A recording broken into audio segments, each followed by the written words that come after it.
मेरा लगभग 1.5 महीने पहले एक बहुत बुरा ब्रेकअप हुआ था। मैं और मेरा एक्स 1 साल तक साथ थे, लेकिन आखिरकार मुझे एहसास हो गया कि वह एक बेहद घटिया इंसान था और उसके साथ मेरा कोई भविष्य नहीं था। फिर भी मैं उससे प्यार करती थी। रिश्ता ख़त्म करना आसान नहीं था। कई हफ्ते तक मैं बस उदास रही, लेकिन फिर मैंने तय किया कि अब बहुत हो चुका। मुझे फिर से बाहर निकलना था, लोगों से मिलना था और ज़िंदगी को दोबारा महसूस करना था। इस सोच के साथ मैं पिछली रात अपनी कुछ गर्लफ्रेंड्स के साथ एक बार में गई। हम सब पहले से ही थोड़े नशे में थे। वहाँ पे पहुँचे, मेरी सहेलियाँ काफ़ी शोर मचा रही थी और शायद यही वजह थी कि एक काउंटर पे बैठा हुआ आदमी बार बार हमारी तरफ देख रहा था। उसकी वेल ट्रिम दाढ़ी थी, शार्प जॉ लाइन थी और वो एक फिल्म स्टार जैसा लग रहा था। मेरी सहेलियाँ भी उसे देखकर फिदा हो रही थी, लेकिन उसकी नज़र सिर्फ मुझ पे थी। कुछ देर बाद उसने मेरे लिए एक ड्रिंक भेजी।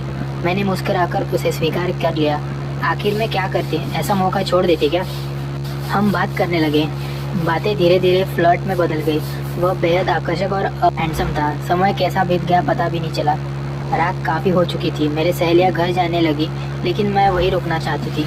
भी उसने मुझे अपने अपार्टमेंट चलने के लिए कहा। आमतौर पर मैं कभी हाँ नहीं कहती, लेकिन उस रात मैं अपने दिल के टूटने, शराब और रोमांच की चाहत के बीच फंसी हुई थी।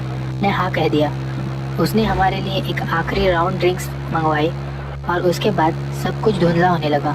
मुझे बस इतना याद है कि मैं लड़खड़ाते हुए उसकी कार तक पहुंची थी। उसने मुझे सीट पर बैठाकर बेल्ट लगाई। फिर मेरी आंखों के सामने सड़क की रोशनियां धुंधली होने लगी।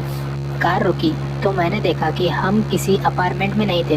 हम एक पुराने जर्जर होटल पिक्स के बाहर खड़े थे। मेरे शरीर में इतनी ताकत नहीं बची थी कि मैं उसे विरोध कर पाऊँ। उसने मुझे लगभग घसीटते हुए कमरे तक पहुंचाया, बिस्तर पर फेंका और उसके बाद सब अंधेरा हो गया। अगली सुबह मेरी आँख खुली। मैं उसी होटल के बिस्तर पर थी। कमरे में सीलन और फफूंदी की बदबू फैली हुई थी।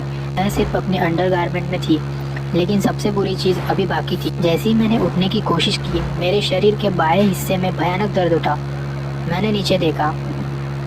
मेरे पसलियों से लेकर कमर तक टांगों के बीच एक लंबी लाइन बनी हुई थी। मैंने डर के मारे वही उल्टी कर दी। पहले मुझे लगा कि किसी ने मेरा कोई अंग निकाला है, लेकिन फिर मुझे कुछ सुनाई दिया। टिक टिक टिक आवाज़ मेरे शरीर के अंदर से आ रही थी। मैंने कांपते हुए हाथों से टांगों को छुआ। नीचे कुछ सब चीज़ थी और तभी मुझे टांगों के बीच से हल्की नीली रोशनी दिखाई दी। मेरी सांसें रुक गई। वह कोई मेडिकल डिवाइस नहीं था, मेरे अंदर कुछ और था। मैं दर्द सहते हुए कमरे से बाहर भागी। कॉरिडोर खाली था। मैं सीढ़ियों से नीचे उतरी और पार्किंग लॉट की तरफ दौड़ी। तभी वह रोशनी और तेज हो गई। मैंने नीचे देखा।